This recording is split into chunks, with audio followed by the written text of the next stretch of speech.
Bagong milingkod ng hepe sa lungsod sa Minglanilla, hugot ng upatuman sa quarantine health protocols sa kabarangayan sa maong lungsod. Si Chona Karon sa report.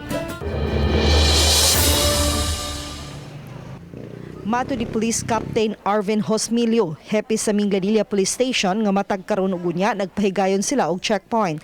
Kini aron pagsusi sa mga mulupyo ug mga motorista kung nagtuman ba sa health protocols. Gidugang ni Hosmilio nga hugot gyud nilang gipatuman ilabi na ang curfew ordinance. Ang mga bata 21 pa ubos ug mga senior citizens gidid-an gyud nga pagawson ilabi na nga dali silang takbuyan sa COVID-19. Gani aduna gyud sila mga nadakpan inig roving nila panahon sa kagabihon. Giawhag niya ang mga taga Minglanilla nga unta likayan gyud ang pagdapok-tapok aron malikayan ang COVID-19.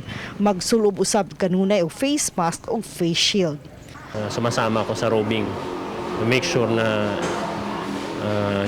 during curfew hours wala nang tao sa daan, especially yung mga kabataan na they are not allowed to go out in the streets.